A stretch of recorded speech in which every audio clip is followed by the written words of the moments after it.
Hi, this is Chris Haughey. Thank you for joining me today on Create with Chris. Today I'm going to be telling you exactly what makes my brand new incredible comb brush so incredible. So let's get started.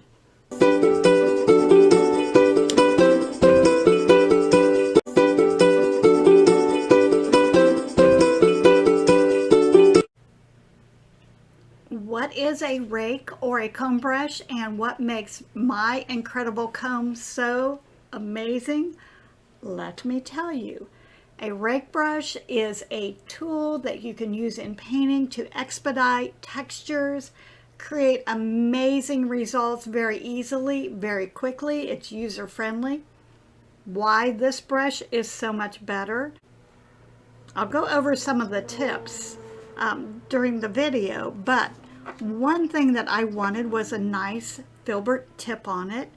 I wanted the cuts to be deeper, so that gives me more length in the texture of the bristles. And the bristles themselves are super springy and wonderful to work with. Let me show you some different techniques to make this brush something that you definitely need to add to your supplies. I have a little bit of moisture on my brush, and I'm just working the paint into the bristles. Now, if it is too soupy, you're going to get a solid imprint, just like a regular filbert. When you load the brush up, I usually give it a little bit of wiggle because I want to see definition in between the bristles. And to create grass, just going to kind of pull it up and flick it. See how wonderful that is? Just gives you a very nice, oh, this is just beautiful. Don't have to work very hard. Now, one thing I will say, you need to let the paint kind of roll down the bristles. If your paint is too dry or you go way too fast, it's just like a marker. It's not going to roll down those tips and become kind of hit and skip instead of nice and solid. Let me get a little bit darker paint and we'll add some depth to this. I'm all about layers. I think to get a good end effect, it's not about adding the paint nice and heavy. It's about adding the paint in layers. Just simple, quick strokes, and you can start to add some real depth to this. Now, I can tell when I lay that in there if I have enough water or I need to add just a little bit more. And I can go over this just to add that depth in there. If I want to create like a solid ground, I can go back and forth and use the bristles the same way that you would use just a regular brush. You can do a lot of washes with that. So in addition to creating this amazing, incredible little bit of grass, I can also create the ground with that. Doesn't that look beautiful? Next, I wanted to share how you can create a feather very easily with this. And I'm just going to use this to kind of create that feather. I'm just going to stroke it in real quick. Now, because I'm using it very, pushing hard on it, I'm getting that full coverage instead of just a very light pressure. So that's just a real quick stroke of a feather. And probably if I were to paint this a little more seriously, I'd do a little bit of shading and highlighting on there. But I wanted to show you how easy this brush is. What a wonderful job it does. Now I'm going in with a darker color, or I could do lighter. And I'm using some of DecoArt's brand new colors. I like playing around with these, very vivid and saturated. So I'm just going to stay on the chisel tip of my brush and create that center core of the feather. I guess that's the, I don't know, it's called a quill. But I'm just going to start at the center and pull it up. Give it a little bit of a twist to create that feather effect. I'm going to turn it this way because it's very awkward to do it. And I'm pulling it and twisting it up. Did make the one side a little darker. We'll do that instead of shading it. And then what I can also do, I just had an idea. I'm going to go on the other side and pull in some highlights with a lighter color. And I'm grabbing just a little bit of a lighter shade of lavender. Remember to thin it down. And I'm working that paint into my bristles really well. I want to have enough paint in there that I can paint for a while without having to reload. Look at the bristles, make sure that that paint is, or the bristles are spread apart. You'll get what you see. So if you saw solid, you're going to get a solid coverage. Oh, this is nice. Just pull that down, just like that. Isn't that beautiful? We might add just a little bit on this side, just to sharpen that edge up. Now, how long would that take with a regular liner brush? Absolutely beautiful. I'm really loving this. Thought I would try a little bit of fur. Now remember, if you load it too heavily with water, you're going to get more of a solid load. Let me see if I can overload my brush here.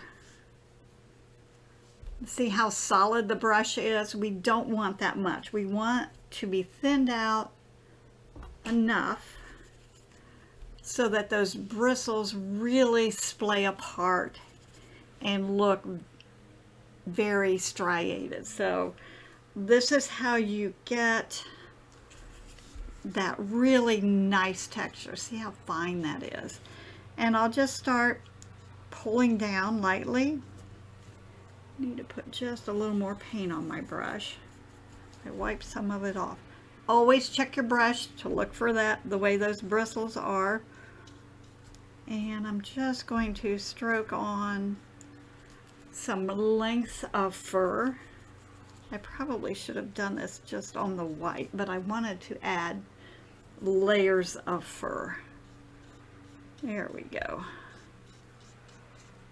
And I'm just going this way, that way, so that I get a nice variation of the fur. I'm going to go back in with a lighter color and put another layer on that, and it's going to really look how, I don't want to say realistic, but look how that fur just kind of jumps off and looks nice and thick and layered and absolutely beautiful. This brush, you're gonna love it. It's just fantastic. Now, if I go over it too much, I'm going to make it solid. So I need to back off just a little bit, but I'm really loving the way this looks. Absolutely fantastic. I can get lots of little detail and make that look really bushy and furry. And I can go back, and once this dries, I can add other layers. If I think it's too wide, I could do a wash over it to tone it down. I could shade under some of the fur to give contour. It's just, look how quickly you can add texture and dimension to that. For those of you that do landscapes, I was thinking this would also be a really great brush to use to just kind of create like a waterfall. And just stroke that down. When you get to the bottom, you could add the water here. You could do the wispies to get some splashes down there. Very easy to do. I'm going to jump over to the white to get some more splash. I don't know if it's going to show up well with this white background, but I think it would be absolutely fantastic to create that little bit of a splash. Let's go back into a darker color here.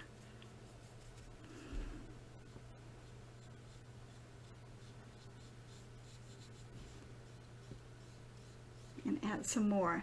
And can you see on there, it's just, I went a little fast and it became kind of sketchy. I didn't get these nice little splashy parts that I was kind of going for. I'm going to just kind of tap it and get that look of a little bit of splash. Now I can let this dry, add a little white, add layers on it. I think it's going to be just beautiful. I could put a little rock in there, have it splashing up over a rock. So there's a lot of things that can be done with this brush. It's just tremendous. I absolutely love it. I love the strength of the bristles and the bounce that it provides. It gives such a fantastic stroke. I'm going to go back to this grass and do a little bit more up here. I was thinking I could add some taller stalks on here.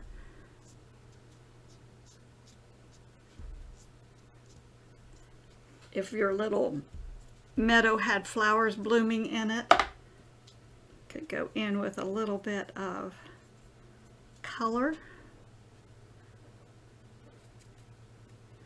And I could just tap on.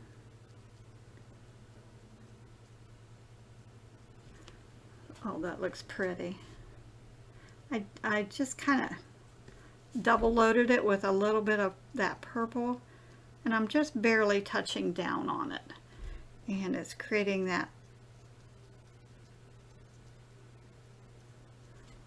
Isn't that pretty? Just pouncing down on those bristles, you get that really nice, almost looks like a stippler or texture brush. And I can add some smaller ones in the background.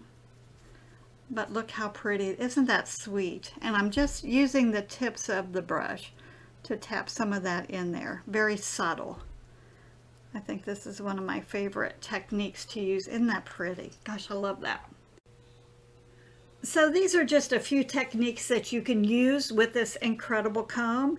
You can pull it, wiggle it, flick it, drag it. There's so many different things that you can do. I'm just finding out these really cool techniques that I hope to be sharing with you a little bit more shortly. Remember the things that you need to do to have good success. You need to load your brush well, but look at those bristles before you start using it to make sure they're separated. What you see is what you're going to get. So if your brush is nice and solid, you're not going to get these little fine lines that are what you're going after. Try it out. If you have any questions, put comments in down below. I will check them often and answer you. If you do a project with this incredible comb, please post it on Facebook and hashtag me. Love to see what you do with it. I'm thinking palm fronds. There's just so many more things that you can do. Please check out my other videos on YouTube. Like and subscribe to my channel. Be sure to hit that bell so you don't miss any of the upcoming videos. And again, thank you for joining me, and hope to see you soon on the next adventure with Create with Chris.